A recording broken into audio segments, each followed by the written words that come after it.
about that. Carterton, ladies and gentlemen, can I ask you the outstanding? We'll do a cut here.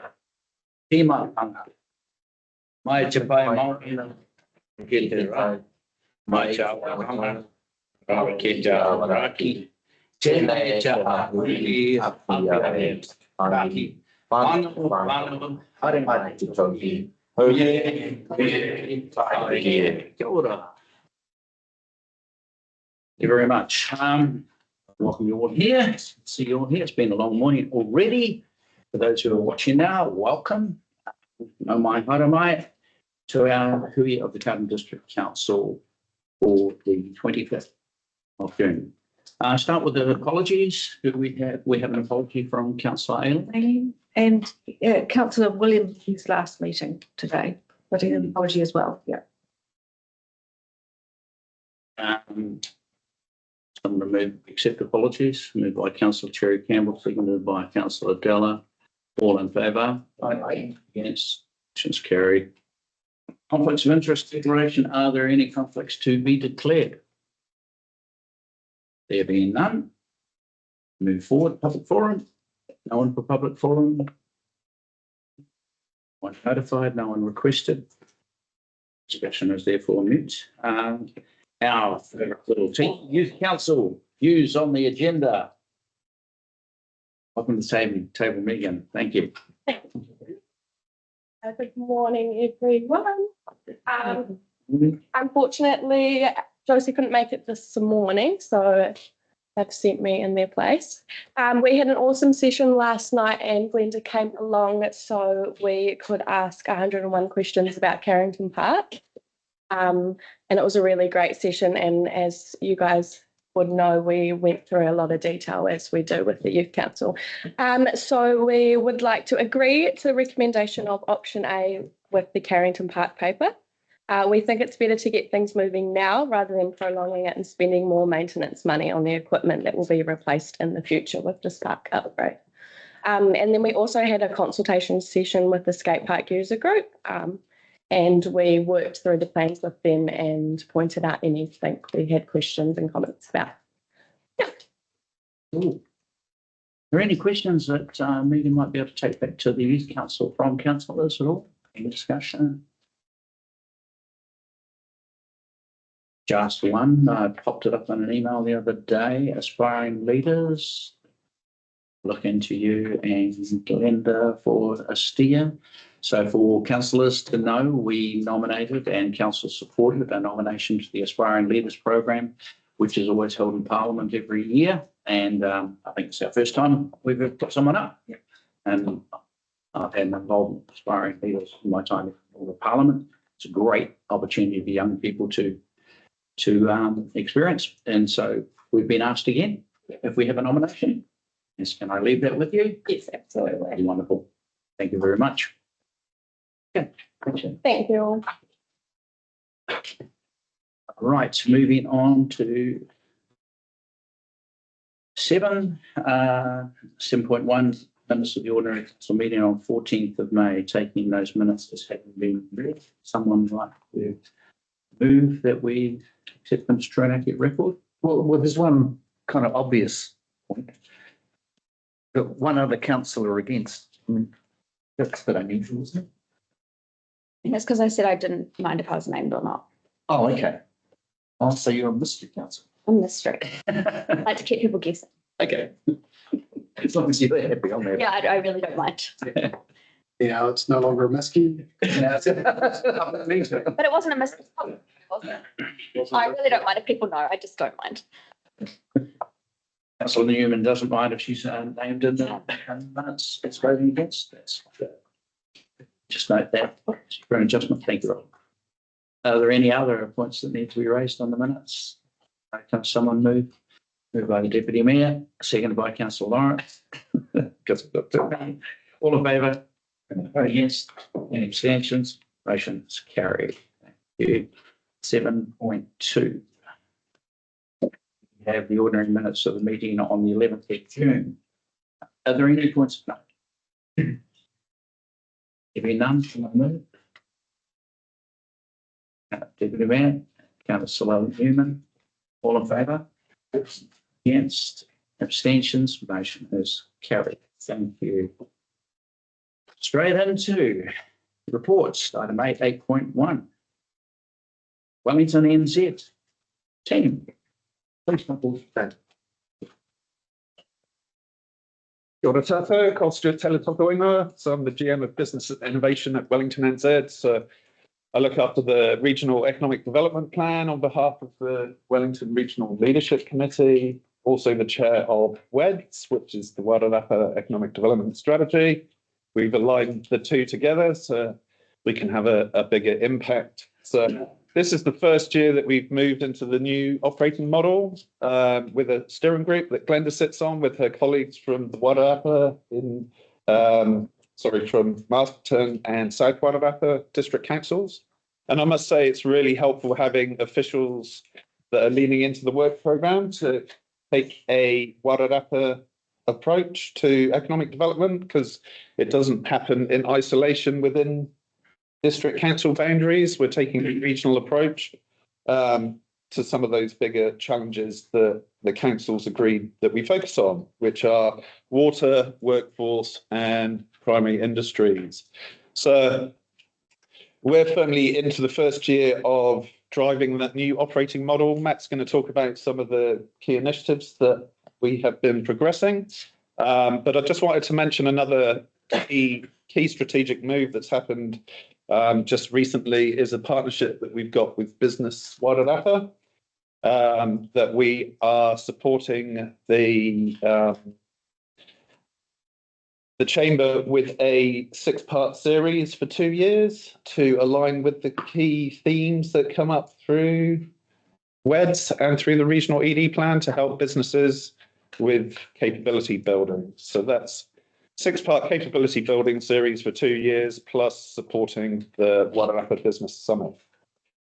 So I'll hand over to Matt now to talk more around the work programme and the achievements of all the three. Kia ora. Thank you for having me back. I'll keep it brief. You've seen the reports. I'll speak to a little bit of the activity under the WEDS work program and also touch on some of the wider activities of Wellington NZ across the Wairarapa. WEDS, as Stu mentioned, has 3 focus areas, and workforce is one of them. There's been good progress in the workforce area over the last over the quarter we're reporting on, and also over the last few months since then as well. There's a very active Wairarapa skills leadership group that's been meeting every couple of months for 6 years, and the group brings together representatives from the employment sectors and representatives from the education sector, so the supply and the demand, as well as Te Ao Māori representatives and representatives from the community. Under that group, we've been able to support some of the initiatives put forward by the group. We've helped the group refresh the workforce action plan for Wairarapa.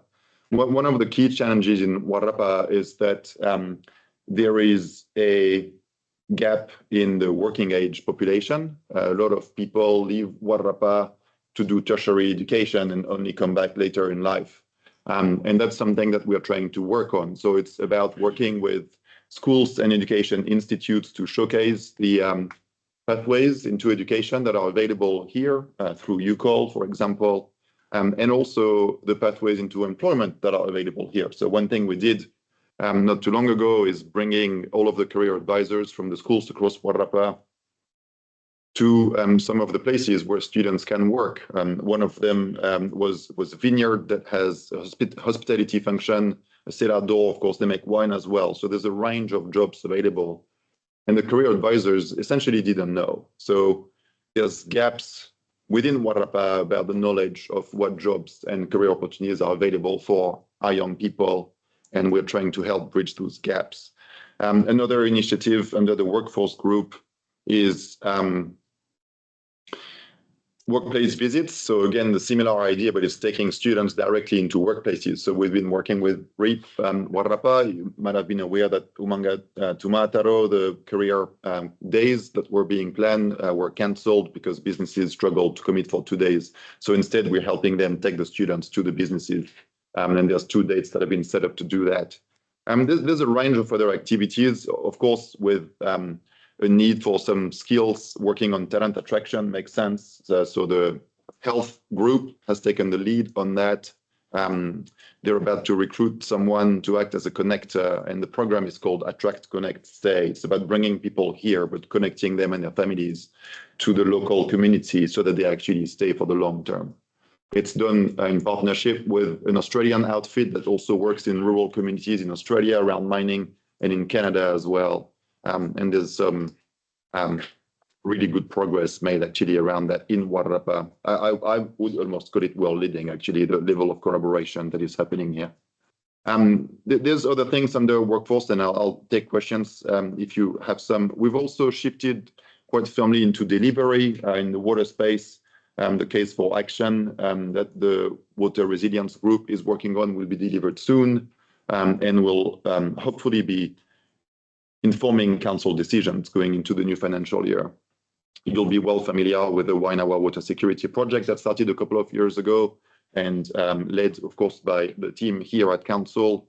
Things are going to plan. The tap's about to be turned on in July to supply processed water to the Wainawa Water Estate. And obviously, any further work around water in Wainawa will benefit the estate and the land around it as well. Which brings me to food and fiber, where we're also shifting into delivery, supporting sector businesses with capability development and looking at options for land use. What do you do if there is more water? What do you do if there isn't? How can you maximize the value of your land and build that foundation for future growth? So that's what we've been doing under the WEDS. As Wellington and Z, we've actually also been working in the workforce space. Girls Who Grow connects girls with primary businesses looking at creating female leaders for a sustainable future. There's been 500 students engaged with that across the region, and the Wairarapa schools have been the most engaged, and that's been really satisfying. We've now created a scholarship program where some of the students that are particularly engaged get some one-on-one career advice from a local career advisors based here in Wairarapa. And that's getting good pickup as well. Stu already mentioned partnership. That's been a theme. Stu talked about partnership with Business Wairarapa. We are also working with Destination Wairarapa around dark sky opportunity. The steering group is active and looking at coordinated activity to support both opportunities for businesses and also for the wider community in terms of well-being and education opportunities as well. And finally, the last thing I'll mention is around the wider opportunity for industrial land across the region that's being led by the leadership committee. There's a severe shortage of industrial land over the next 30 years, I think 700 hectares short. And different parts of the region have opportunities, Carterton being one of them through the Wainawa Industrial Estate. It's not a short-term opportunity, but definitely a significant opportunity for the future. I'll stop there and happy to take questions. Kia ora. Sure. No doubt there'll be a few questions from the table, so let's just go around the table. Mr. Lawrence. There's a lot of folks in here on water. We're about to switch on the Wainawa plan in its current guise. Do you have a role in creating opportunities from that in terms of finding more industrial users of water for the estate? Is that something like a attraction program kind of thing? Yeah, I mean that's hands-on economic development, right? Developing an economy. We do to some degree at a regional level. So this is where our business growth team, that is a contract with the Ministry for Business, Innovation and Employment, kicks in because they're working with businesses across the whole region. And what we are hearing is some of those businesses that are growing and limited for space are looking elsewhere to move to. So there's that connection. Carterton, Wainawa, this is available, if it's all ready to go. There's that connection point there, as well as new inquiries across the region would come through to Wellington and as well. So there is that that connection point. going to the point that Matt said around industrial land, if you think of our region, Wellington's pretty hilly and it's pretty developed. It's run out of space. Lower Hutt's pretty limited in terms of, you know, long-term challenges with space as well. So the third in tsunamis. So you look at it from a regional perspective, where's the opportunity? It's in Wairarapa, it's Kapiti Coast, looking north. And there's if I can add to what Stu mentioned, the leadership committee is setting up a steering group as well to look at industrial land across the region, inviting representatives from every council to join the table that's under development. And as Stu mentioned, Jackson, who leads our business growth team, will also join the steering group. It is about looking at supply and demand for industrial land. We can work with industrial sectors around the demand side of things. But obviously, it's about land, it's about zoning and what individual councils want to do. So having council around that table will be important. Because there's a chance we might have a job for you shortly. They'll be there today. Yeah. Any other questions? Yes, Councillor New. I just wondered if you could talk to me a little bit about the tourism boost funding and how you're going to work in with Destination Wairarapa. It feels like they're in that space already. Yeah, what does that look like? Yeah, I can answer that one. So Tourism Boost was an initiative from the government to try and attract more people into the country. So they've broken the region up into clusters, call it clusters, through the main gateways. So using the international airports as the gateway. So Wellington NZ, so our tourism team, not Matt and I's team. So our tourism team work with Destination Wairarapa, all the way up to Hawke's Bay, including Whanganui and the top of the south. So it's taking that holistic central North Island and top of the south into a what's our common theme. So the wine trail's a big thing that everyone can agree on, as well as the arts trails with Whanganui and Kapiti Coast. So our marketing and tourism team are taking the lead role, coordinating that with all the other RTOs, of which there's quite a few of them. There's 31 RTOs across the country. But yeah, covering that geographical area. So they're working with all those other RTOs to form the plan to then market to overseas international visitors. Thank you. Any other questions? Okay. While you're thinking, go to one or two. There is a tourism roadmap as well. I'm not sure if you've seen that yet, but it's very short-term focused to get more people here. Yeah. Hence the tourism boost. And then look at what does that look like after 2026 in terms of the demand side of product development. Are we creaking because there's too many visitors? Most places that's not an issue, but if you're looking at places like Queenstown and Milford Sounds, you know, they're top destinations that have real big challenges. I would say Wellington region is the opposite. We've got capacity. We want more people here. Come on in. But we do need products and experiences for people to have a reason to come and stay longer. So just for the purposes of recapping, Stu, Matt, coming to funding, we, Carterton District Council makes a contribution. All of the three councils in Wairarapa made contributions, but it used to be based on per capita. Was per capita based. Was always per capita based from the outset. This training I'm seeing a twist. Just want to be clear, the amount of funding that we receive into WEDS from Wellington, New Zealand was how much? So we match. So the three district councils collectively put in 215k and call that project funding. We match that with people costs. Yeah. So the total WEDS work programme is 430 a year. But what the total budget, total people and projects. Total what we do, and that's the intention of splitting the work programme into the WEDS work programme and Wellington NZ activities. We're regional, so we're bringing other parts of the organisation to the Wairarapa whether it's through the business growth team or. And that 430 is a reduction from what it was previously based on Masterton deciding to put less in. So one council, Yeah, I think. yeah, they dropped out 20K. So one council takes out a slice, it impacts. Yeah. So that's understandable. Of course, it's understandable that it certainly impacts. As a result of that funding reduction, we refocused the goals and the work plan. To focus on those 3 priority And areas. 3 priority outcomes that were agreed amongst all councils was water, workforce, and food and fibre. And from that, we can access potentially whatever might be available from government in support of those. Yeah. Okay, through this entity. Okay, not through the councils. Okay, got that. Just want to come back, just talk a little bit about water because I've got a favourite topic here today. Looking at the water resilience work stream, we have an area that's focused on education.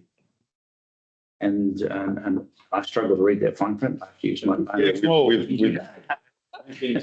I've used my phone's magnifying glass to help me, but It works well on A3, but I was part of a discussion with everybody in Masterton recently where we got talking about water resilience and water education. And one of the things that I annoyed people by raising was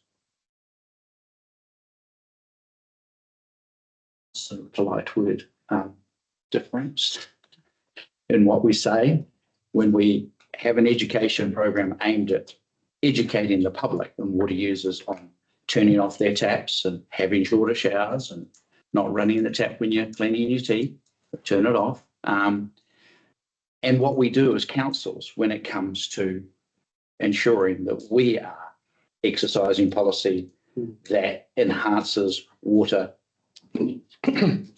education. Well, one of the things that I rudely raised was water meters. Yeah. So I know it's a delicate ground for WEDs to be walking in, but when we have councils who are wholly committed and have implemented water metering and are educating their people through the fiscal lever, that is sending them a bill when they use too much, and we have other councils who don't. How do WED's steering group manage that conversation back to the very people they're getting funding from? Are you agnostic? Do you stick to your principles of educating councils as to what's best for the region and water resilience?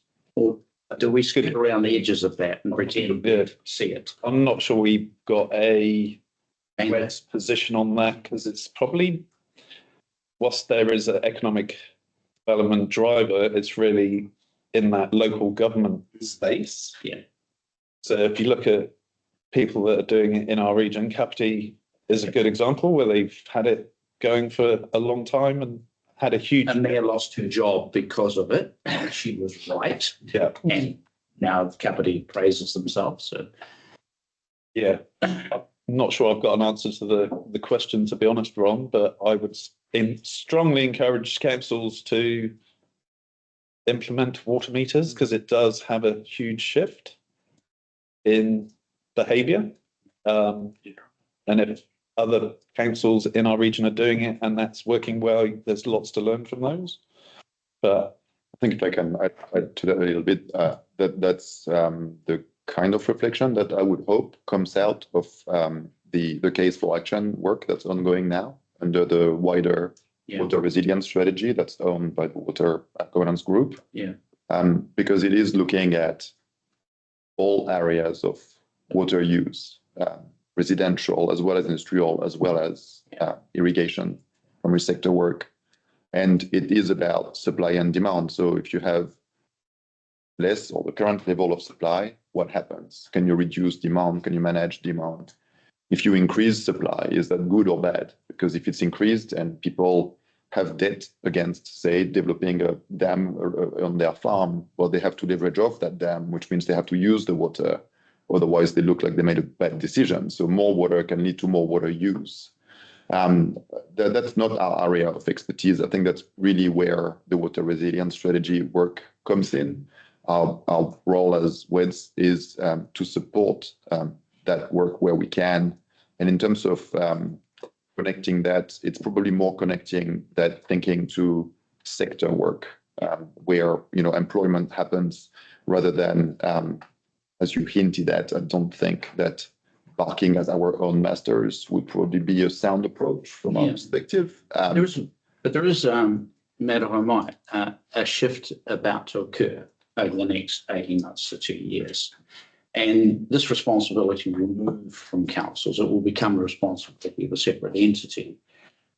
It is one thing to be, I would, it just puzzles me that we can be as firm as we like as a territorial authority on retired people who are watering roses.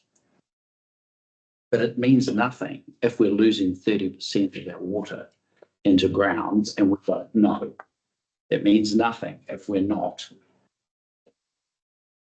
managing what we are able to manage. And I sometimes wonder if WEDS, true to its policy guidance, doesn't have some role and responsibility in at least highlighting where water resilience can be improved, where water education, and I'm thinking industry as well. And I'm thinking, why would a council not support a water initiative that stood to take industry off the domestic use, thereby making that water more available for growing residential demand because of the growth or the number of consents that have been issued and the number of new retirement villages that are coming on stream.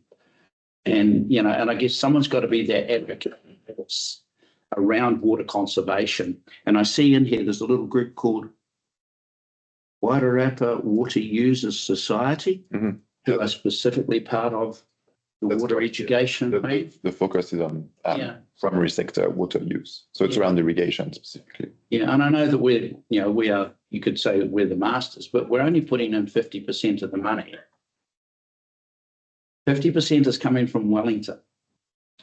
So I just wonder if WEDS is to be true to some of that mantra, does it not see that it's got a role of educating everybody who's involved in water management? I'm just wondering. And if a new water entity comes on stream, well, they're not going to be your fingers. And they are most definitely going to be the ones who are going to be providing the water supply or not. Thought only. I can see. Thank you. Richard. I am really conscious that WEDS have done some great work in managing large scale water users and educating other water users on how that can be more efficiently used. So I know there's been a lot of work done around particularly viticulture where there's trickle irrigation being utilised at the right time of day with soil moisture meters in order to ensure that the right amount of water gets to the plant at the right time, as opposed to some kind of flood or spray irrigation system where we have a lot of evaporation. So I'm very grateful for their work in areas that are not connected to our urban water supply. I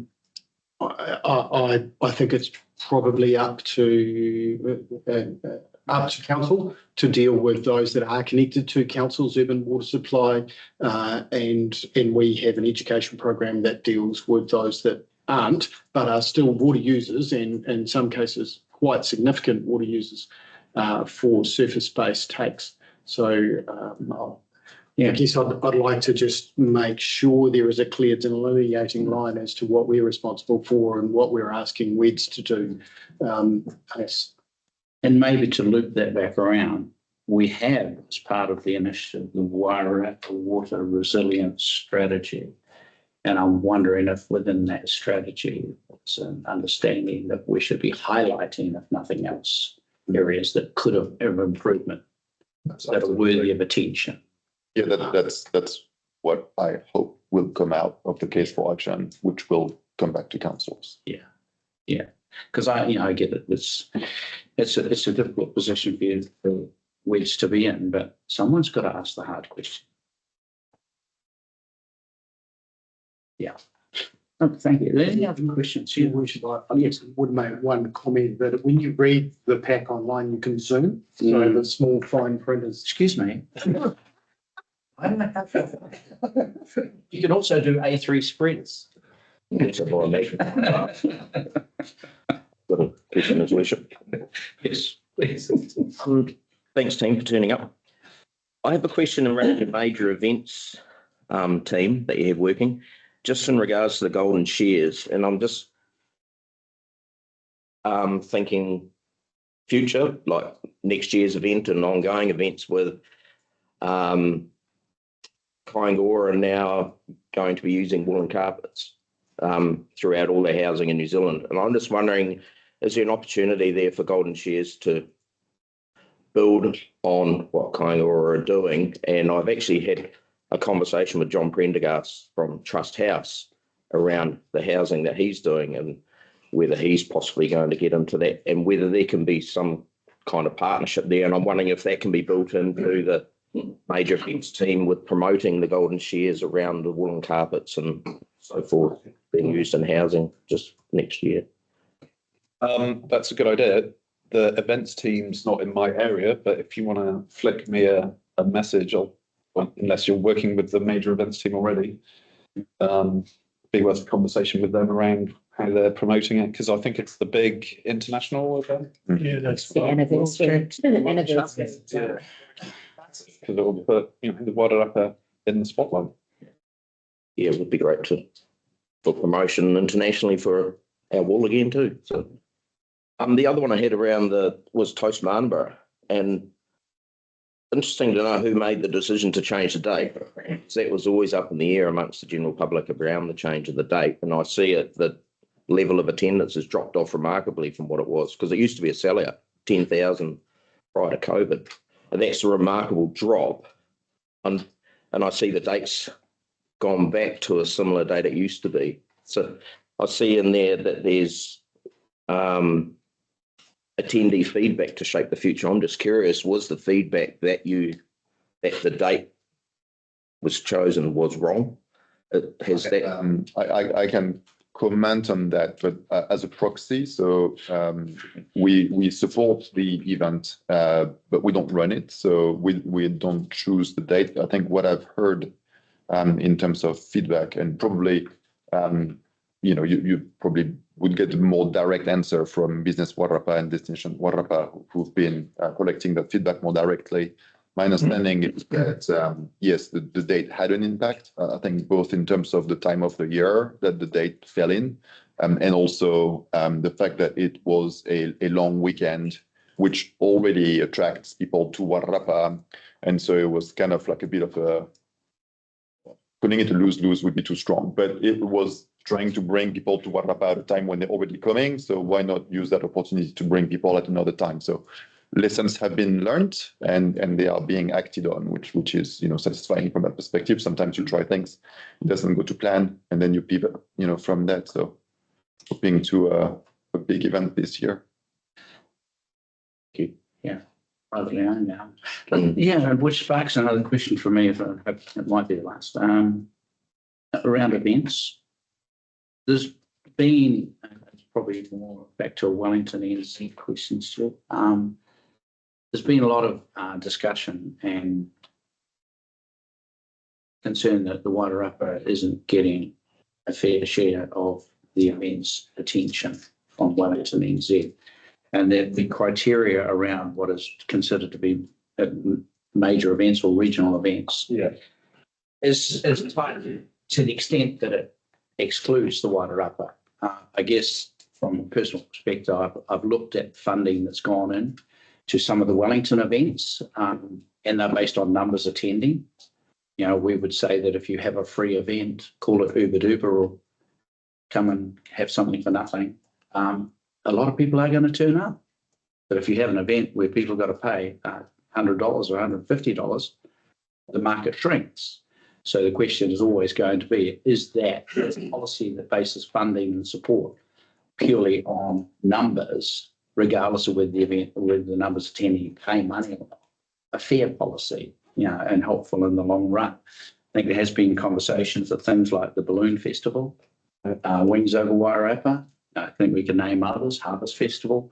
They are huge attractions. They sell out, very quickly, like Toast used to. And most of the people that enjoy those are from Wellington City. They come over here to the playground. Yeah. So, do you see, Stu, that there's been a lot of talk about reviewing that policy and relaxing it so that the Wairarapa can access more support for what are major events over here? To only have 3 Golden Shears, Toast Martinborough, that's it. And there seems a little light. And what we saw yesterday at the meetings was growth in Wellington is down, in the Wairarapa it's up. Traffic on state highways, all state highways, it's the state highway to Wairarapa that is leading by a long way, and yet it doesn't seem to be getting reflected in the level of thinking or support in events or in road transport plans. And that's not your gig, but events is. And is there any space in there that you sense where we can get a review of the criteria as to what defines an event of regional significance?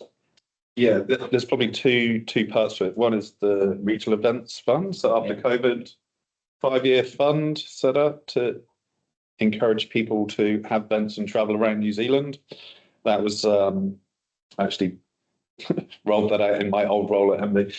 So it's fairly flexible in terms of how that was set up. But that drove a lot of visitation, because we know events do drive a lot of visitation and people stay over, spend more money in cafes, etc. So that's finished now, because we're now at the end of that 5 years. So we're only back to the major events funding that Wellington NZ administers. I don't know if they're looking at reviewing the policy settings of that, but it'll probably be worth a conversation with Heidi. Can WET's steering group push that review? I would say it's outside of the scope of WEDS, but we can have a conversation with our events team. Okay. Yeah, that's not a problem. You talk to us about how that might be activated. Yeah, after a review. That'll be helpful. So we can look at that. Events are a key part, and everyone's identifying tourism in Wairarapa has been doing exceedingly well, and that is a key part of our economic growth. And correct me if I'm wrong, I think the events management strategy is part of Destination Wairarapa? Yes. Yeah. Yes. So I know the team's working together with Destination Wairarapa on that. Accepting that, business Wairarapa need to lean into events more too. But no, that'll be, if we get some feedback on what's possible in that space, that'll be really good things. Marina, yes. Sorry, hopefully it's quick. You mentioned that a lot of school leavers their age are leaving because they don't know the opportunities in education and business. Are there other factors that are driving that? Or are there things that we need in the Wairarapa that we don't have outside of the education opportunities that you guys have identified? That's largely education and employment. okay. We've got some graphs, but effectively, if you look at the usual demographic curve, population. If you look at Wairarapa, there's an indent around that young working age population that's bigger than the rest of the region or the rest of parts of the country as well. And that's because people do leave their region. Like, it's rare, like that, people are born, study, work, retire all in the same place for their entire lifetime. I guess the question is a combination of when do they choose to come back and are other people coming in. So it's a combination of retention and attraction. And usually what makes a place attractive around that age is, yes, education opportunities, So in that sense, we're really pleased. The skills group and the mayors, I believe, as well, have been working with UCall on, seeking confirmation that their campus is going to stay, which we understand it is. That campus is growing very strongly. UCall is a good institution. Without getting ahead of myself, I know there's ongoing conversation around Taratahi as well. After we have taken ownership of that. So these are really positive signs. And then the next step is around employment opportunities. What would bring a young person, young being a fairly loose definition there, it's just like 20 to 35 kind of would be the age group, or 15 to 35, but if you look at employment. What would bring a young person either back to Wairarapa or into Wairarapa from somewhere else? And it's that awareness of employment opportunity. And it's also about finding connection with the local community, which is hard. Not in Wairarapa specifically, but just as someone who's migrated into New Zealand at some point into my career, you meet groups that have built their peer and community group already. And so breaking into those groups is challenging when you move into even internally within New Zealand. So having that, and if you are around, your 30s, you might have a partner, that probably has skills as well. You might have children. So how do you actually integrate successfully? It's about more than, if you're coming back to the region, that's one thing. You will have some networks already. If you're looking at moving into the region from elsewhere, across New Zealand or beyond, then it is about not just the one person that gets a job in the first place. It's also about their partner. What skills do they have? Can they get a job in the region that leverages those skills? Can they make friends and build a community around themselves? Can their children integrate within school, sports, and so on? So that's one piece of work we are supporting the skills group to do. It's not just attracting, it's also about connecting so that people actually stay.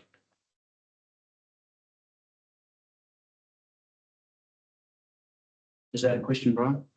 I'm right. That's scratching thinking that, some a really good report. And I commend the work that's gone into this, and now with the three directions, it's really good to build on this. Thank you. Three things, really good. Thank you. So on that, thanks, Josh. Thank you. Thank you very much. Move that we received the report, Deputy Mayor, seconded by Councillor Della. All in favour? Yes. Abstentions? The motion is carried. I'm moving to 8.2, C's report. Thank you, Worship. I had request from council previously to move the C's report to the front, where we could discuss it in detail, but it seems I've been pipped by webs. So just a few highlights. I won't go through events in community development team because there was a separate section that went out late with that. But I will note a couple of things just in our projects and infrastructure area. I see Johannes has incorporated a few components with regards the slips that occurred out towards Te Wharo in Admiral's Hill, and the end of June brings to close our Wairarapa recovery group team, who have done a fantastic job over the last 2 years recovering from cyclones Hale and Gabrielle. And I really just want to acknowledge the work that team has done on behalf of everyone in the Wairarapa, and certainly it's done a great deal of work in our roading out towards the coast. And we've added some further work with regards Flat Point and some flood protection work out at Flat Point. Again, want to acknowledge the amazing work that the team is doing with regards building and consenting, with a compliment we had today from a local building company who were so pleased with the work that our team is doing that they offered to bring us building team and morning tea. They wanted to know how many people there were, and I said I'm sure there was 120, even though we've got 70 staff and nothing like that. But so we're getting quite a few, lots of positive feedback from team around regulatory planning. Animal control is doing a fantastic job, as well as the finance team. Normally, this meeting would be considering our annual plan, and we've actually done that, dusted and worked on. So the team's in a good space. So I'm very grateful. Happy to take questions. I'm sure we'll pick up Glenda's area in a moment when we get on to. Very cool. So around the table. Questions? Anybody? Questions, comments, praise? Yes. That's a bill. Thank you. I know it's in Glenda's report as well, but I really want to do a shout out for all the staff for their involvement in the presentation, the Matariki celebrations at Ngā Tāwhai last weekend on Saturday morning. It was really cool to arrive here at 5:30 in the morning on Saturday, nice cold morning, but to see 6 staff standing there too. And I thought that was just fantastic. The passion that they have in their job, I just think it's amazing. Big shout out to Clint and his team, Adele, and Glenda and her team for the work that went on. It was really quite moving out there to be out there at dawn and witness the unveiling.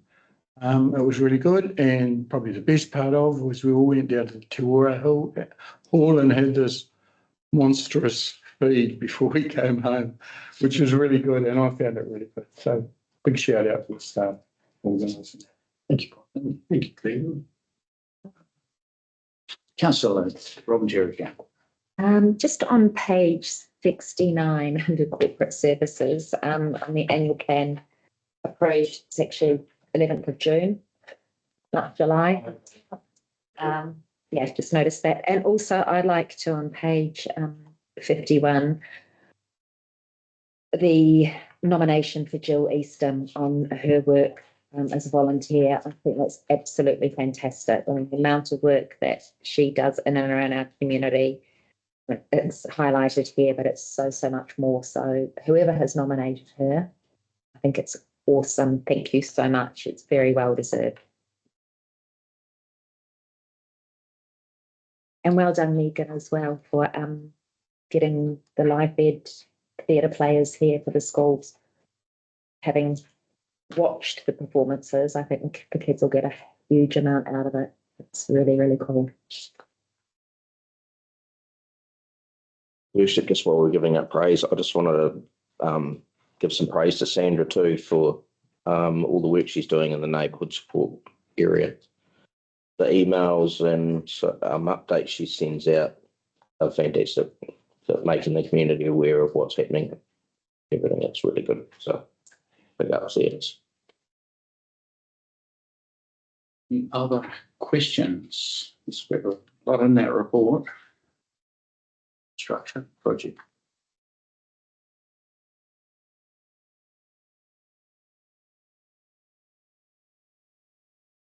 Thank you. The only thought I have, and Johannes has put a bit in here about the headworks and where we're up to. Is there, we're going to be a question and just tell me you're not going to answer it, but do we have any concept of whether we're going to be close to the budgets that we've set for work? So the tender is set out in a targeted price concept, so meaning that all the respondents need to commit that they can provide a solution within our budget. So, and the 4 compliant proposals, concepts in there that can improve the quality of the water within our budget. So that 5.7 is the benchmark that put in there. And that's based on our approved budget.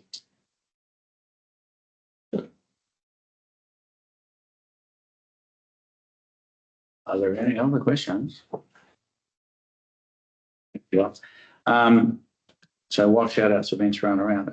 I've got to say to our other control, I think what it probably goes unseen by people, and there are various reasons as to why not all the detail can be put into a council report of all the matters that your staff have to deal with solitaire for reasons of privacy and that sort of thing. But just know that some of us are aware of the challenges when it comes to managing dogs in particular violent and angry dogs and owners who are not responsible.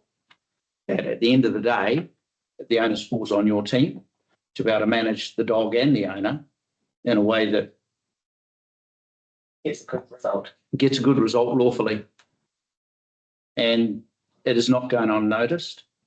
And I just want to compliment your team for that, and just make sure, that your staff all know that we appreciate the challenges that you get put in front of you by certain members of society. Excellent, I'll pass that on. And appreciate the way you handle it. Okay, both from the victim's perspective and from the owners, the people who own the dogs concerned. Yeah, right. So there's that, and also on the regulatory planning report, page 62. Look, you set a very high benchmark a very, very long time ago in your office, and it's good to see that some 15 years later that has not changed.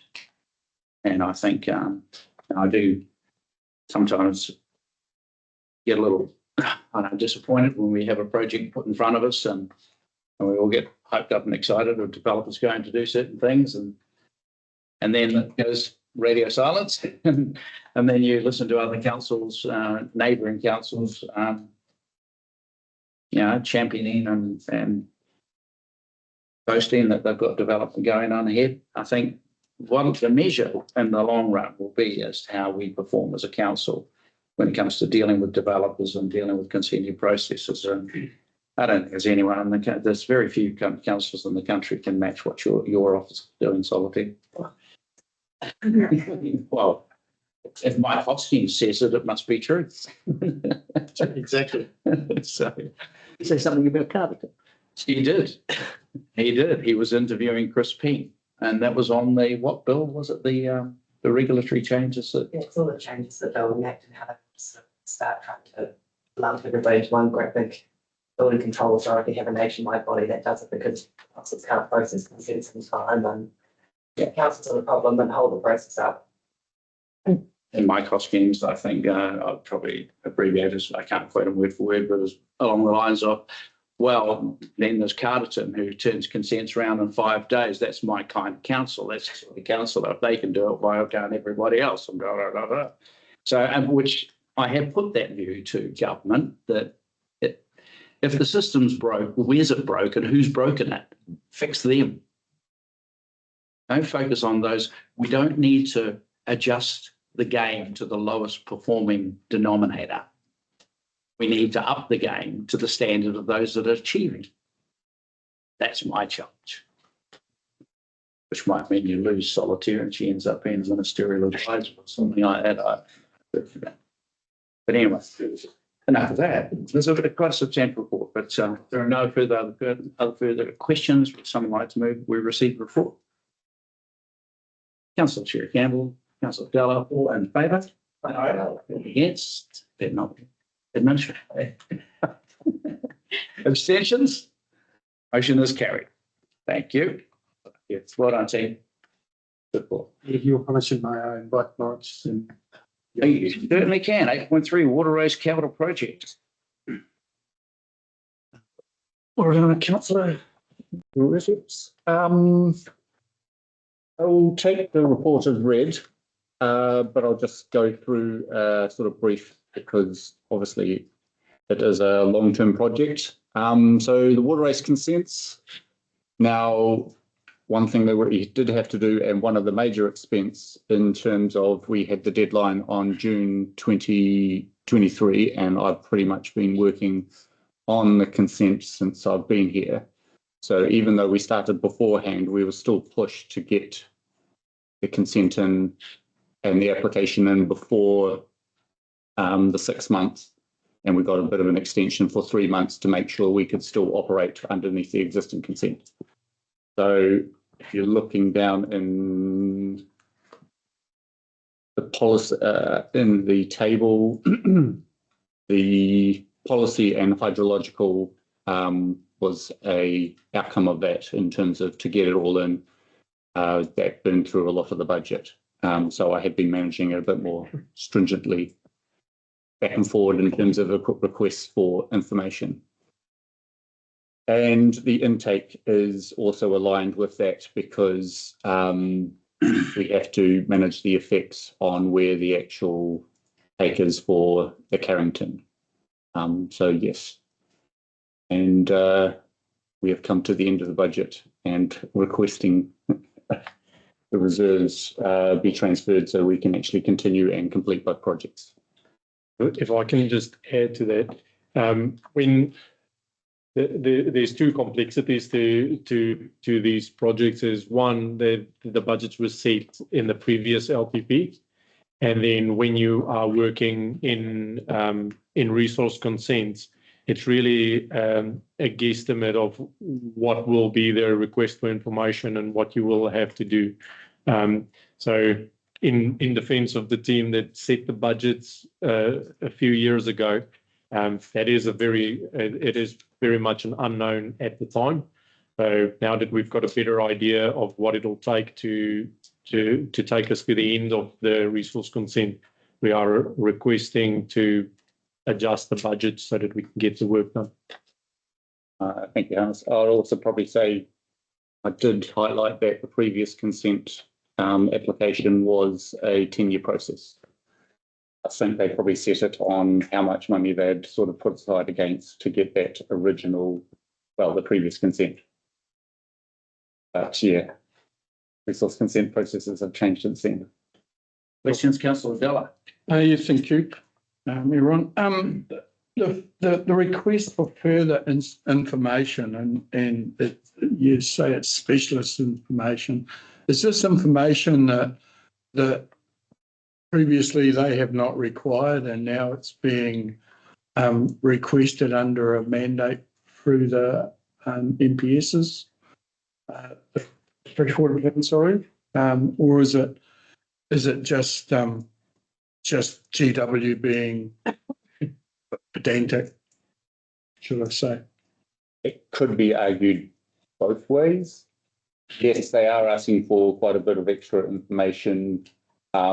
We could argue that we've given them sufficient, but it's that, and I think I've talked to this in terms of the policy and planning, is that balance between pushing them hard and saying you've got the information that we think is sufficient to answer the question, and then getting a whole lot of extra conditions in the process and costing a lot more. So we're still operating underneath the old consent. They're not pushing too hard. We're not pushing too hard. So it's, yeah, trying to get as much information for the least cost as we can, to keep them happy, and also that we get a reasonable consent condition and a 20-year consent condition. If I can just add to that, what could happen as well, if there's too many unknowns, then for the life of the consent, the monitoring process can be more expensive. So if we can address some of those issues at the time of application, then it won't become a condition of consent and it's just accepted. And it's a capital expense, which has less rates impact as well. Yeah. So what you're saying basically is if we invest the extra money in supplying information and following process now, further down the track, it should pay off. Yeah. Okay. Thank you. No guarantees, though, is there? No, it should. That's Not spending another $150,000 and have a whole lot of conditions thrown on it. Even though we've worked through all of this. So that is also understanding that, so some of it we've relied on Masterton District Council are going through their intake kits for their water treatment plant. So that brackets where the Taratahi comes out. So their ecological plan has indicated that their take is having a less than minor or no impact, noticeable, measurable impact on the river. So because it is either side of the water race take, we'd have the same indication. But it comes down to that we can't argue that we're not having a significant impact when we're diverting 25% of the river during summer. So ecologically, it might not be having an impact, but it's still taking a decent portion. So it's, yeah, as I said, trying to continue operating without having too many conditions. Well, we may not be doing. There is that as well. Yeah. But that's potentially in the future, and Give back. yeah, Build our water reservoir and let us build our water reservoir, and that problem particularly. becomes less of a problem. I think things are quite simple when you boil it down.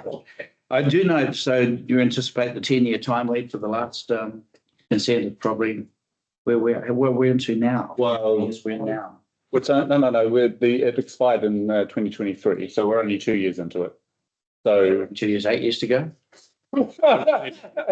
Judging by the nervousness that I saw regional council people yesterday and the statements by the minister today, they may not exist in 10 years. It's being managed by staff, not electeds. and as I said, I've been here 3 years and I've been working on it. So 3 years. yeah. So I'm hopeful that once we've got this final sort of ecological report in, that we can go to a hearing or at least engage with the stakeholders or submitters. The relation, you're confident with the relationship? Yes. Right now? Yes. Yeah, and we work through this. Yes. Cool. Any other questions? I just got Councillor Lawrence. a question about the water race reserves. You know, when we look through our balance sheet, we seem to have hundreds of reserves, and I haven't really paid attention to this one. How is it funded? From water race uses. Right. So when we Through water race. we're talking about impact on rates and council expenditure, we manage them. It's not really our money. Is that? But it's a targeted rate Yeah. on water race owners. Yeah. So we obviously do the best we can for the water race Yes. use owners. But It's there for use in the water race. But also depreciation is used for renewal. We are renewing an asset, even though it's a resource consent, we are renewing it. So that's really what those reserves are for.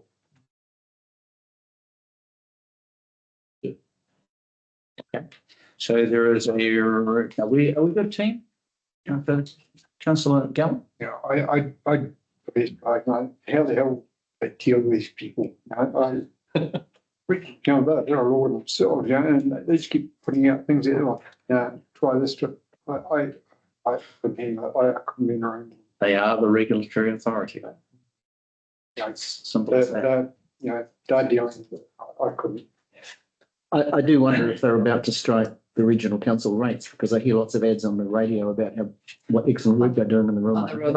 Yeah. I don't quite see how they get payback for that, apart from some public relations. Yep. We shall move forward. So we have two recommendations, and if you don't mind, if it's no objection, I'll take both of them as one. Second being approved, the water race capital projects budget be increased by 245,000 and the other rate therein. Would someone care to move? Councillor Della move. Ron was 254,000. 254,000 to 294. I'll move that. Dollars. Yeah. Moved by Councillor Della, seconded by Councillor Gallen. All in favour? Aye. Against? Abstentions? The motion is carried.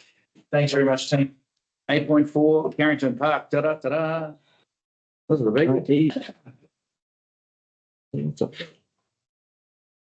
With your permission, Certainly. ultimately, Plymouth so unable to be with us. So he's joined us. Help answer the difficult questions to the meeting. Let's go. The technical questions. This is your moment. Kia ora koutou, everybody. So today we're just bringing the paper up for around Carrington Park. So as you're aware, since or pre-COVID, Carterton came in, and one of the feedbacks that they received multiple times through their engagement with the community has been around the Carrington Park and the upgrades to Carrington Park. So through their 5-year term, they worked with WSP and community to develop an amazing plan for Carrington Park with a big picture of the whole park. They've got right through to detailed design and with costings for how we would achieve that. And the next steps there were for the community to step in and do some fundraising to try and develop this plan further. Unfortunately, over the last couple of years, the Friends of Carrington Park group haven't continued, and the work has kind of stagnated there.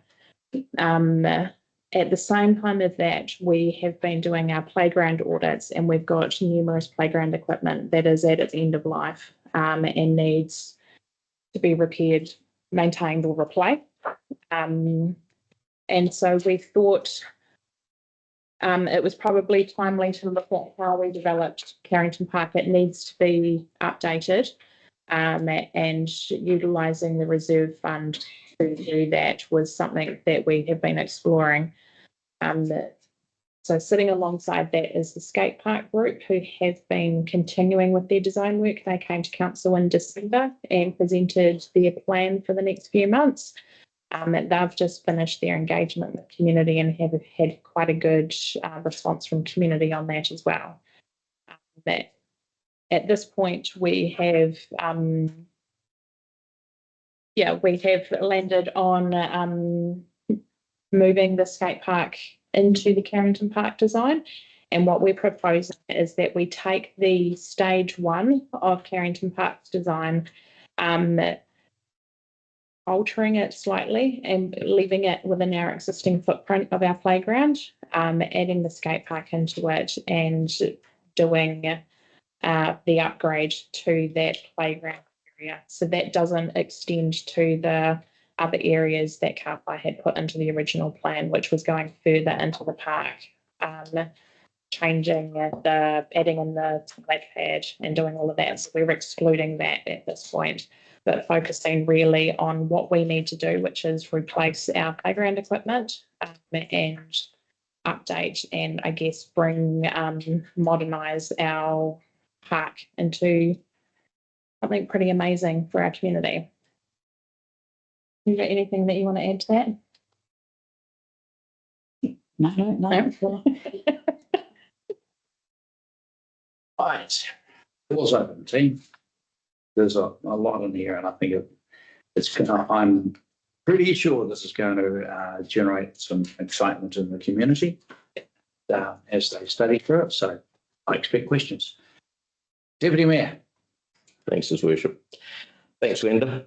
I'm appreciative of you bringing this paper to us.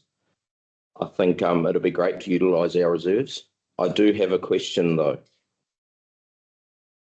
For me, I think it'd be great to have a visual of what you plan to do for stage 1 and for stage 1A. I'm having difficulty imagining what you're going to include, what you're not going to include, and so forth. And as much as I think the Carpi master plan is, as mentioned, transformational, is that the best value for money for $2 million?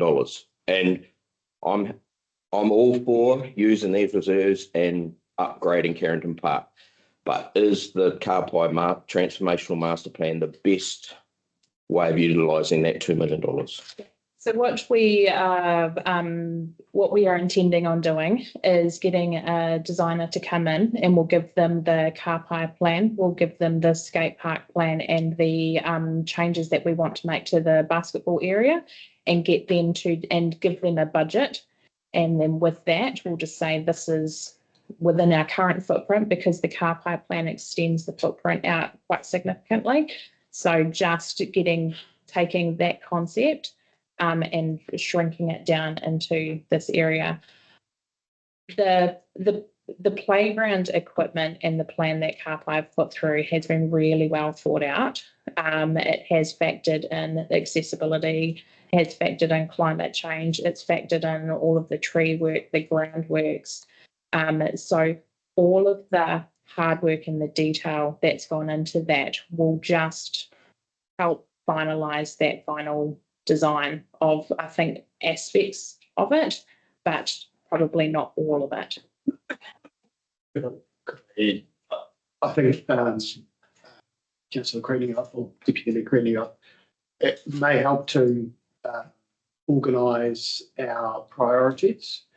So I know the playground equipment is one of the key priorities for the park. So it may be that we come back to council or provide a list of, so we would do this first, and then if we've got money, we'll do this next, and then we'll do this, because the total program is about $6 million, and we will go as far as we can with the things that are an urgent priority for us, and then stop. So I wonder if that might be helpful, because I do know that the playground equipment was the spark of the idea around the whole Carrington Park rejuvenation plan. So my question is, would that help? Well, that's kind of where I'm coming from is what started out as a fantastic community, bringing all the community together under CAPI. There's this $3.5 million funding there. And then the design came out and it was priced up at $6.5 million. But then as we moved forward and we had to make some decisions around the table, the funding disappeared. And it came down to us as ratepayers, well, the community as ratepayers, do we want to spend $6.5 million? So where I'm coming from is I'm not sure, looking at the $6.5 million, I know you're not planning on doing all of it. Is that the best way to move forward, or should we be looking, if you're engaging a new, looking at the designs and so forth, should we be looking at just what we can do with the $2 million and not looking at we're going to need another $2 million in 1, 2, 3, 4, 5 years' time? So on page 94 of the detail, it's got it broken down into the stages. So stage 1A is purple, 1B was green, 2 was red, and stage 3 was the blue circle. We are only looking at that stage 1 and 1B, and at this stage, well, we've got no intention to go further into that stage 2 or stage 3. The area that we need to focus on and that we want to focus on is that playground area specifically. The rest of the park has been really well maintained as it currently stands. We just put the in the early 2000s, and that's been, people are on that on a daily basis. So I think the bigger vision, the CAPI's vision, was to enhance all of that. But as it currently stands, we're quite comfortable with the rest of the park, that stage 2 and stage 3 space. Yeah, so I'm kind of glad to hear you say that, because one, I wonder where the $6 million is. Where's that come from? That was external funding. Yeah. And that was the estimate. Yeah, so there is no $6 million. There is what we have in reserves, and the 72,000-ish we collect each year and add into the reserves. So what encourages me, getting on that comment, is that this is only Carrington. Carterton is bigger than Carrington. We have other parks, and we have a growing residential cluster in southwest, and intentions further else in other places.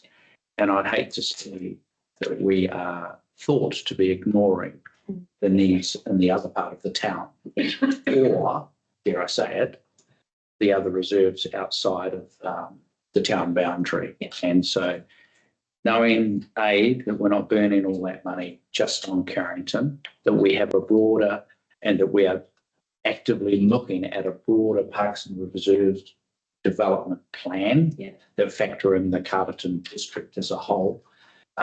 That's encouraging. So, thank you for that, because I think the moment I see stage 2, stage 3 happening, we go, oops. Yeah. Following question to Ron's, talking about that plan, Yeah. the development and the other parts. Does that exist at the moment? I'm just worried, putting a lot of money into Carrington. I love it. You know that I love playgrounds. I love that. But do we not need that grand plan first for the next 10 years, 15 years before we say, yep, we're going to sink this much money into this one park? Talk a little bit to that. We have draft individual management plans up and running at the moment. A work in progress, and we are looking at that bigger picture of. My thoughts at the moment are that a lot of our neighbourhood parks are in a really good shape. They provide good passive and active recreation for growing areas in our smaller areas of the town. We have some great pocket parks that are well utilised, and they're well respected too. But we are, in our individual management plans, we are looking at ways that we're finding ways where we can give them just a little bit of an update. But I have to say, looking at Southwell, our neighbours, Carterton is well positioned, but Carrington does need a little lift and a wee wow brought back, or just a little revamp. May I add, the question of the reserves management plan being refreshed, which is the work that Idell's doing. We discussed previously with council that probably will not be ready until after the end of this training. And so we are working on it. Idell's working hard on completing, but and it will cover every single park and reserve that we've got, which is unfortunate that it's not ready at this time. And we feel that the reserves management plan coming to the next council is the right port of call. If we were to add this decision to that next council meeting, it would be quite early in the triennium, and it would be, we feel that it would be less well understood and more likely to have a conservative outcome. So we think now's the right time to bring Carrington Park to you, acknowledging that we're not taking all of the reserve funding for Carrington Park. There will be approximately $2 million left over of reserve funding and depreciation reserves available for the remainder of the reserve management plan, which will come to council before the end of this calendar.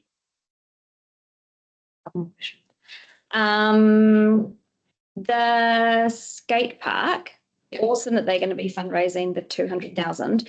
Do we know how much the skate park portion will actually cost? Around 730.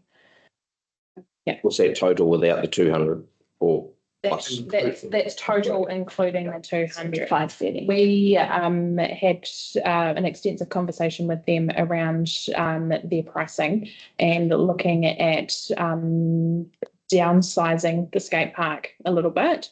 They're really committed to their plan, and they are still committed to fundraising.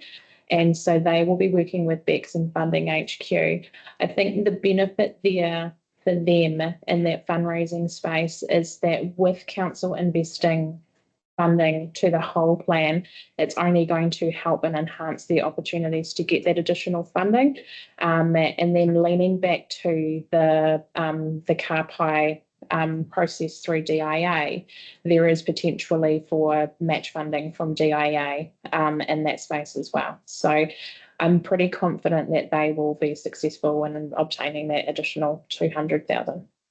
What's the risk around them not obtaining it in a certain time frame? Like if they haven't got that when we're ready to kick off, are we kicking off anyway with the skate park, or are we holding fire till they? I think they would probably need to be looking at realistically downsizing some of the elements that they've got in there to fit in with our budget. Okay. I think it's a really cool idea, and I'm super excited to see that. And I think the flow on like for our community, but also in terms of economic development. Like we used to, when I was a kid, stop in Carterton and have a play. It was like when we were going up to Masterton, and if we can bring that back, people stopping in town, I think it's a win. I think it's really cool. Statue. It's the aim. That's definitely the aim. Just one other consideration that, we're talking about reserves and not only just on Carrington Park. It's come to my attention that, West Tarratai School, or reserve, call it what you like, is, investigating playground equipment at the moment. And they are looking at applying for grants, etc. But also, as I mentioned to you over the weekend, Linda, the repurposing of some of that equipment that comes out of Carrington. I'm sure the West Tarratai community have got the expertise to install, repair, repurpose, if possible. Yeah. So, there's always that. Yeah. And Councillor Gallagher. you were looking at my favourite one. I put here Carrington Park, polish stuff, transplant to another park. Yeah, absolutely. Yes. Yes, I know it's right. Oh, no, it's recycling. It is so definitely there'll be considerations for reusing, recycling and repurposing into the other parks as part of that. And one of the other things that we'll be looking at through the construction phase is linking in through our climate change strategy and making sure that the equipment that we do bring in is sustainable and environment friendly as well.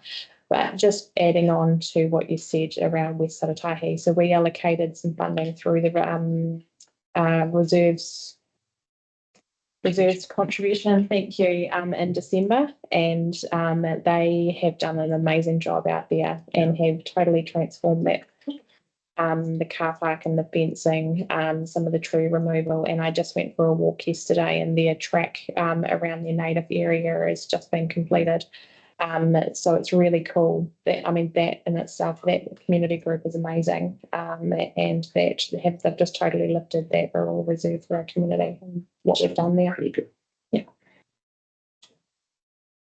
Councillor, I just want to flag up South End Park on Fulton Road as a park that needs some more equipment at it.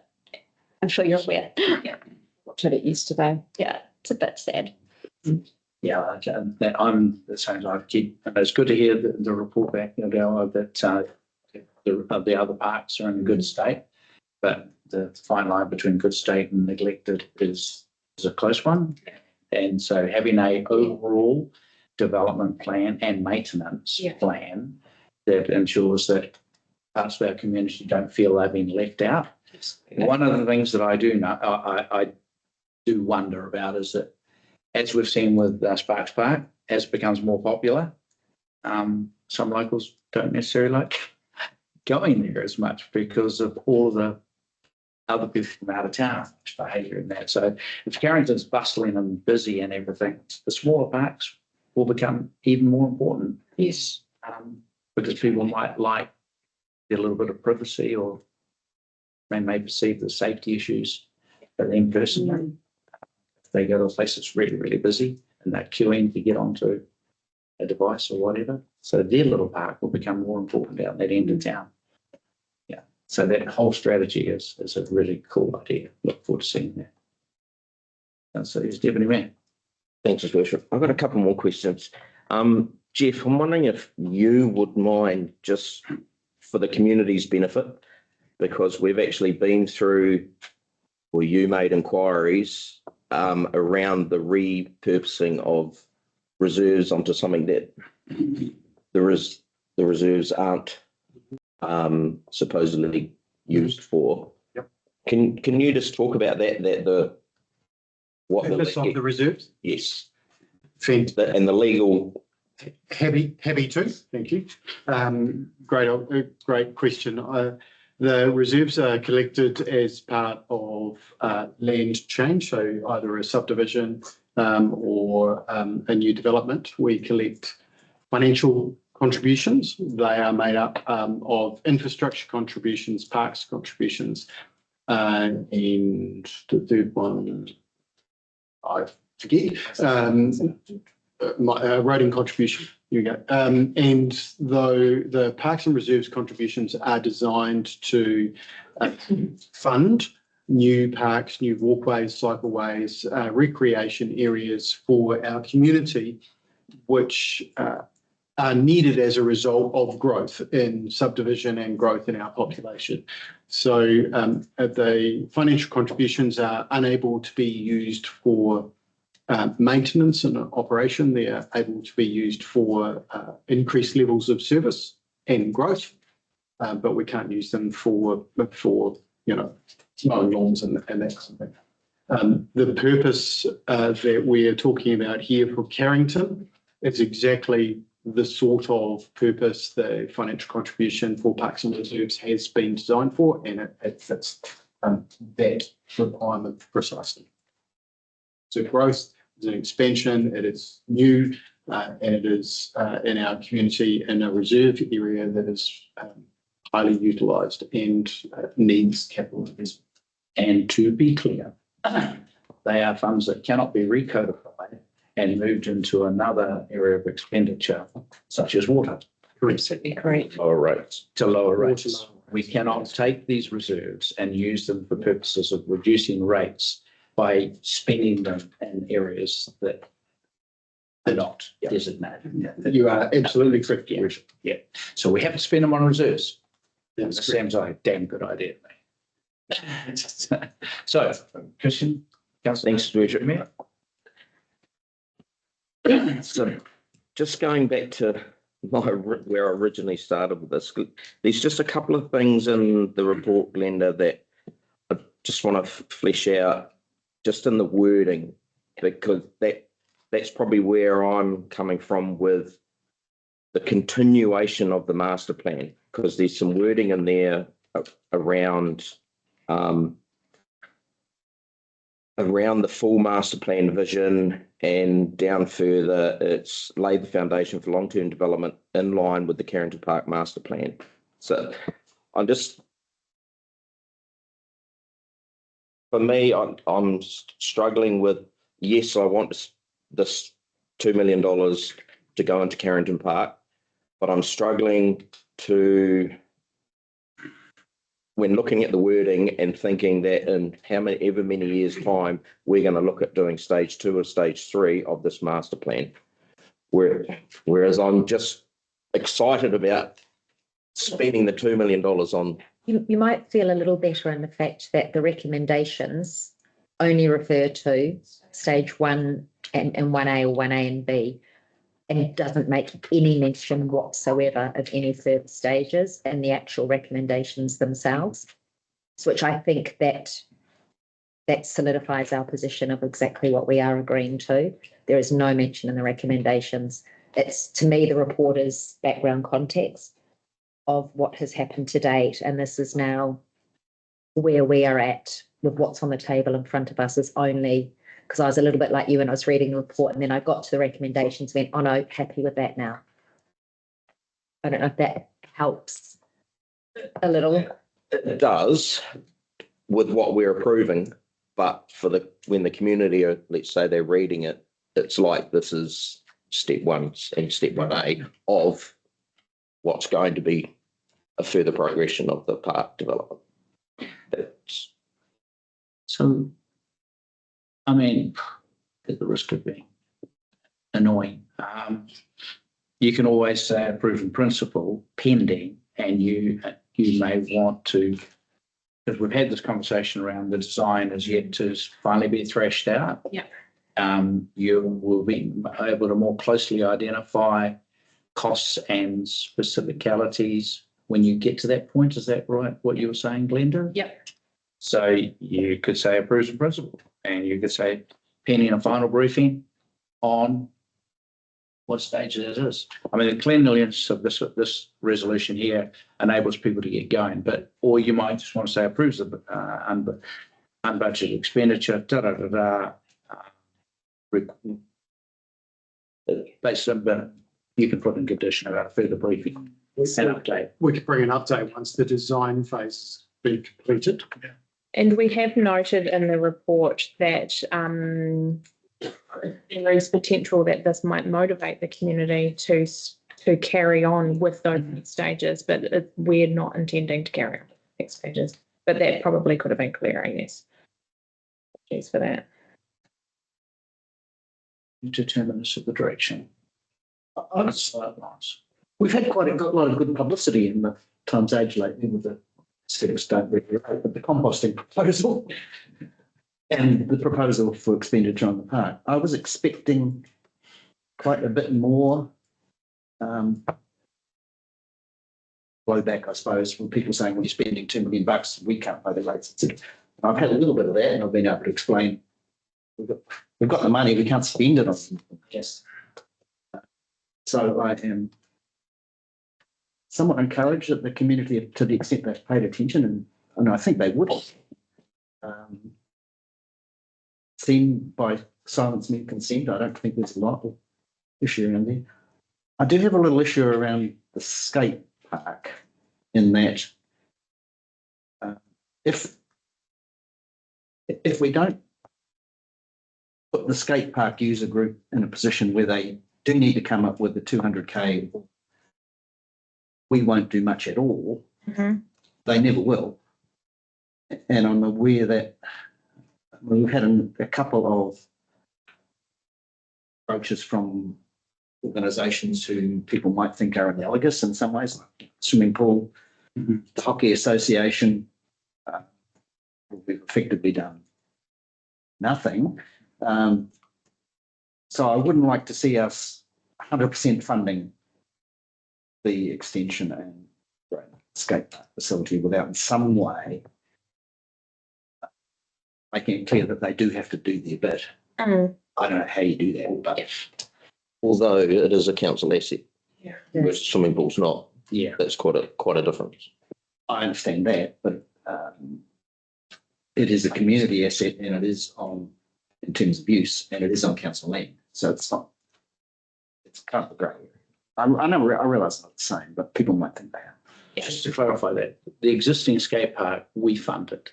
Yes. So The council, a past council paid 100% to build that existing skate park. Yeah. What they're wanting is something upgraded to meet their sporting requirement or adventure requirements, and they have offered to meet that.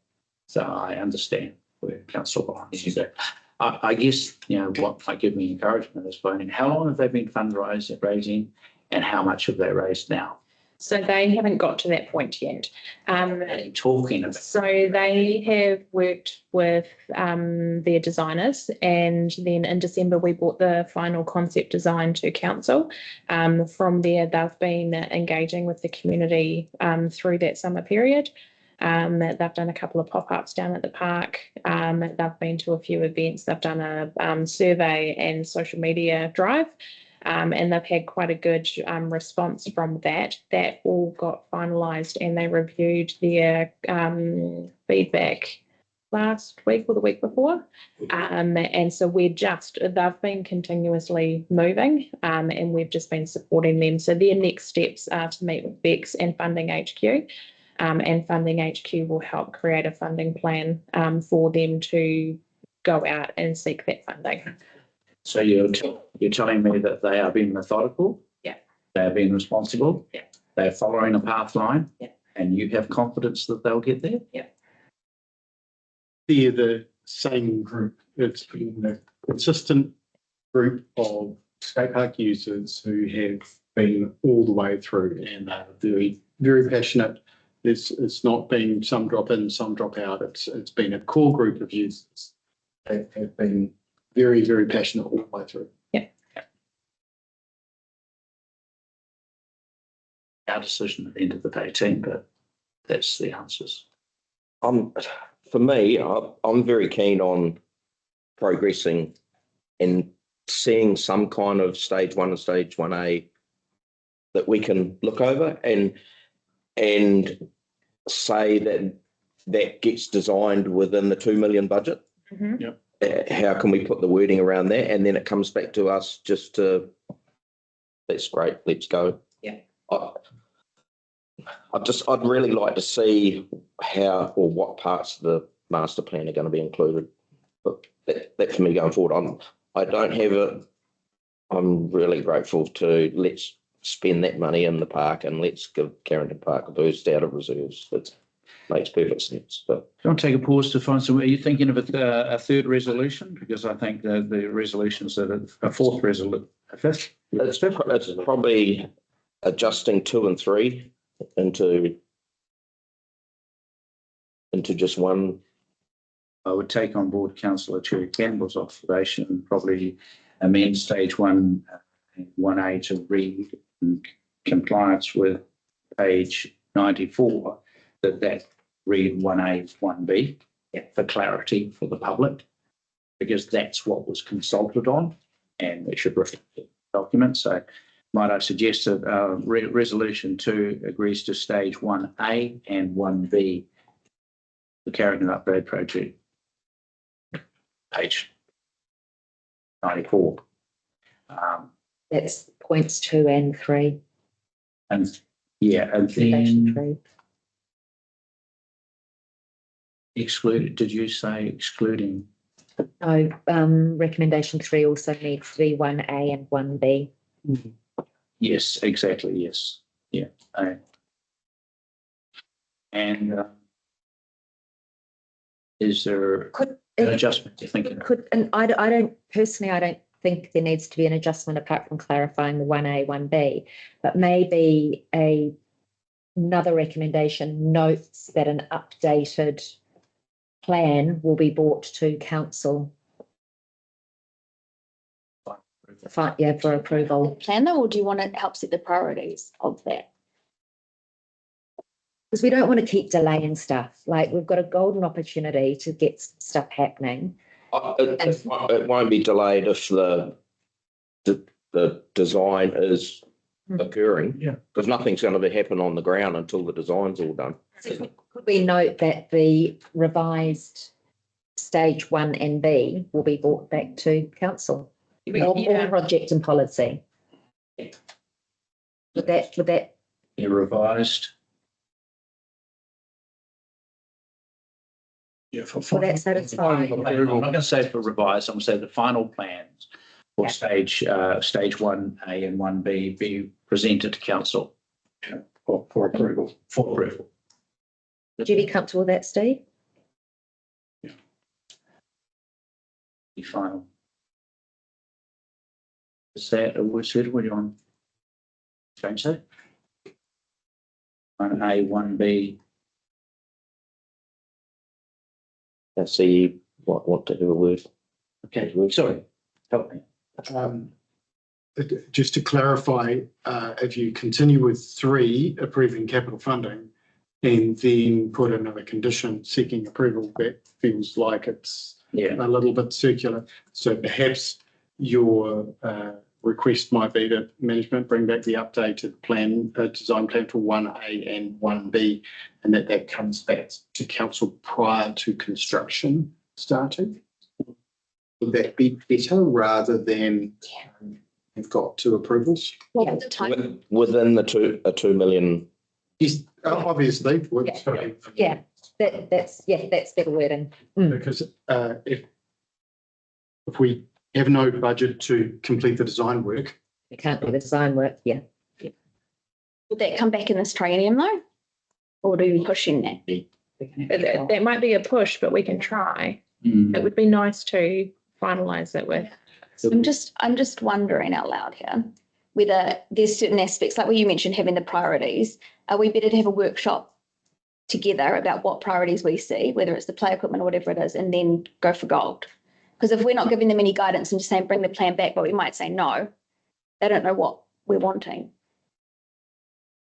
But aren't they the experts on what? Like, we've got that big huge plan. But if we're going to already, then we don't need it to come back to us. Like, there's a reason we're asking it to come back to us. And so I'm just wondering if we can. That's why I suggested approval in principle. That people would get on. But then that does and that would tie with your wanting to approve the final detailed plan. But all that slows down. And then I'm wondering how much an approval in principle doesn't give you the ability to spend the money now to do the plan. So I know what council's drivers, it's the wording around that resolution. If we need to, the key is really to get this done, but if we're going to go, we need to go before the end of the triennium. So why don't we move the motions as they are and see if it goes through, just changing it to 1A and 1B? Yeah. Yeah. And just see, I'm happy. Within the two, and it's specifically it specifically says up to 2 million. And we can note that that management will bring the final plan back to council. Yeah. And there is Friday commencement. there is a section in the report that talks about will we be doing reporting regularly through to policy and projects as well. Maybe bring the final plan to policy and projects before prior construction. Prior to commencing construction. Is that going to fit in there? I want us to all be across the line. Go with the table. Yeah. Well, let's go through these and then. Yeah. Well, I'm happy to move to satisfy the table. If it loses, it loses. So starting from the top, someone receive a report, please. Councillor Lou Newman, seconded by Councillor Della. All in favour? Aye. Against? Abstentions? Motion is carried. Resolution 2, agrees to progress a refined stage 1A and 1B of the Carrington Park upgrade project. Moved by Councillor Cherry Campbell, seconded by Councillor Newman. All in favour? Against? Motion is carried. Approves up to $2 million unbudgeted expenditure for refined stage 1A and 1B of the Carrington Park project to be funded from reserves, contributions fund and parks and reserves depreciation reserves as appropriate. Moved by the Mayor, seconded by Councillor Robin Cherry Campbell. All in favour? Aye. Against? Abstentions? Motion is carried. That deletes 4. So requests or notes or instructs management to present the final revised plan for 1A, 1B to council. Policy Construction matter. If it's to council prior to construction, then it could be projects and policy because all the council sits on. Yeah. To council prior to construction. Still not tight enough? Fine, happy to move. No, Yep. you're moving that. I'll No. second it. Moved by the Deputy Mayor, seconded by Councillor Della. All in favour? Yeah. Against? Abstentions? The motion is carried. Well done, guys. Congratulations. You guys. That's a biggie. And see, we're not all fan. Thanks, Finn. Thanks. Thank you. That's exciting. And I am going to reiterate for the record, this will not increase rates. This has no impact on rates. This is money that's been sitting there waiting for such an opportunity. And now we finally have the work done and we can proceed. And this cannot be used to reduce rates. No, it cannot be used to reduce this. 8.5 on page. How are we going for time? You really want to hook into this one? Yeah. Fire rabbit, consolidated bite horse. Volunteer. Here you go.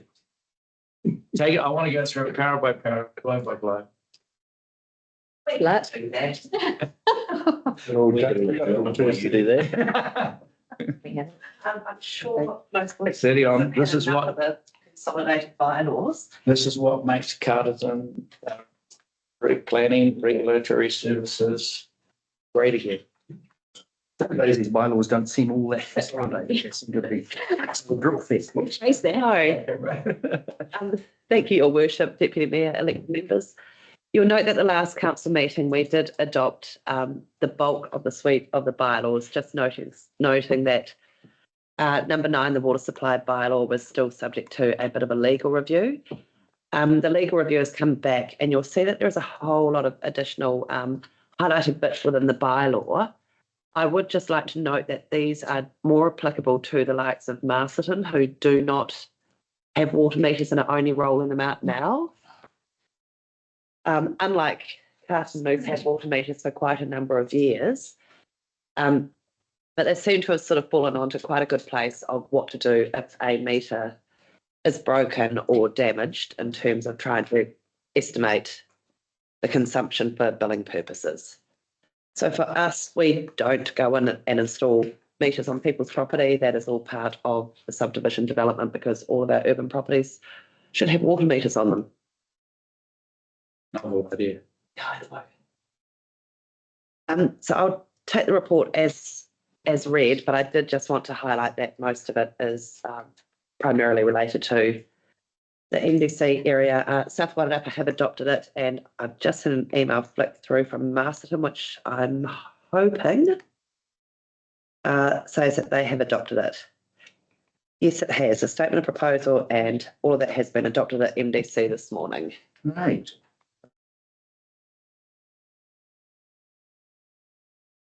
Councillor Della. Questions around the water meters, of course.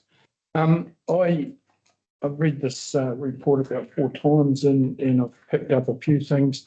Mainly on page 199, 14.5, the meter and restrictor will be installed in accordance, the danger I see with the contract or the developers supplying water meters and installing themselves, we've got no control over the quality, the consistency of the brand, and whether they're certified or not. There's nothing in here saying that the water meter has got to be certified. So you want me to answer that one? Yeah. This is a bylaw that's just talking about the general principles. Yep. The only time that we get water meters installed now is generally through the subdivision process. And then you've got NZS 4404, the subdivision and engineering development standards that set out all the minimum requirements. Mhm. And also every subdivision goes to our council asset engineer who puts conditions on. So we actually specify the type of meter that goes in there. We inspect it and they don't get their 224 until we have all the as-built showing everything that goes in. Okay. Yeah. So just remember bylaws high level. Yep. Yeah, I understand that. The district plan and the engineering standards certainly drill down into that level of detail. Okay, so that answers most of my questions because obviously they are going to be bought and installed and purchased to a standard. And they will be able to be read remotely. As our ones are now, yeah. Our ones, Yep. We drive around and press a button and it sucks all the data and Yep, okay, so yeah, whilst there's nothing in there about that, that is covered. yeah. And that would also be up to each council. Like this is not saying you must have a meter like us. If MDC or SWDC chooses to have meters that you need somebody to go and physically read, that's their choice as an individual local authority. So it's not precluding that, and it's not saying it must be the Class C census digital meters. That would be up to each individual council. But for your benefit, we do that because it saves a lot of money having people out there. All other councils should be doing the same. Should be, but we can't tell them what to do. Leads me to the question of, are we all installing the same meters? I think that's what I was just noting. I mean, Masterton, Carterton, South Wye. We can't tell our neighbouring councils what kind of meters to do. Weren't they all like a batch purchase? There was a batch purchase, but they were trialling them. Yeah. Yes. Okay. I know that our meter at home in SWDC is one that needs to be read, not driven around in a car and sucks the data. So CDC went down that path, but yeah, how each council manages their own water billing and what meters they want within their district is probably a decision for that local authority. Will also impact on the new WSC as to the question of dealing with standardisation. If we've got the gold-plated one, then it might be the shining example of how digital water meters work very well. Yeah, so first generation, second or third generation water meters is going to be the question.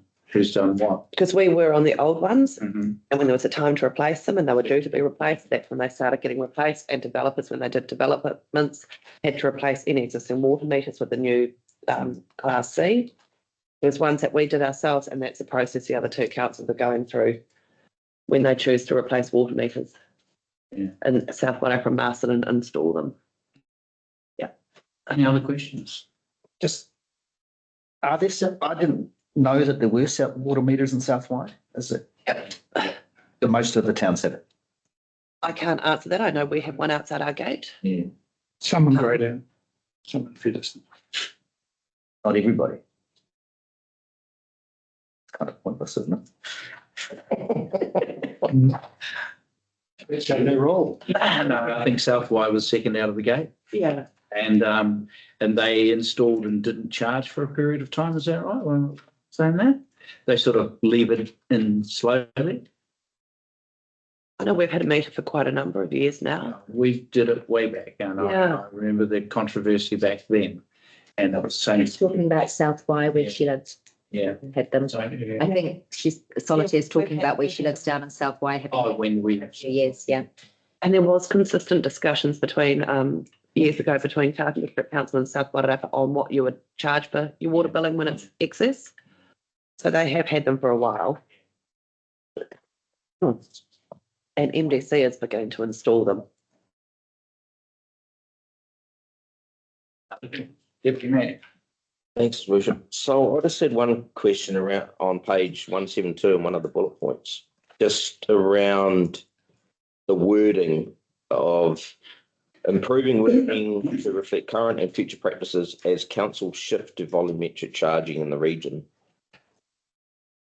Do you anticipate that councils will shift to volumetric charging? Because that's to me what it says is we are probably going to shift. Is that part of new regulatory standards? The executive has got his hand up there, so I will defer to him to.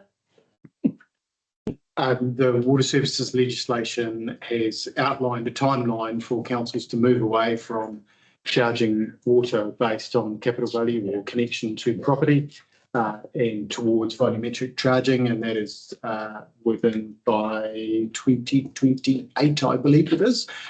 So yes, there is legislation in place that has already been enacted that will require either councils or the water services entity to be volumetric charged. Very good. Thank you. Mr. Lawrence. Small point of clarification. This consolidated bylaw is going to go out to consultation. Yes. Yes. So we're not adopting it. We're just adopting the consultation document. Yes. So there are clearing errors. Someone will fix them. Not that I'm sure. Have you found any? Only clarifications. Are we good? That's it. Is there any issue of me taking all resolutions as one? I don't believe so, Your Worship. So, someone to move that we receive the report, adopt the revised draft Part 9 water supply bylaw and the statement of proposal for consultation. Moved by the Deputy Mayor, seconded by Councillor Cherry Campbell. All in favour? Against? Abstentions? Motion's carried. Carry on, Soldier. Thank you very much, everybody.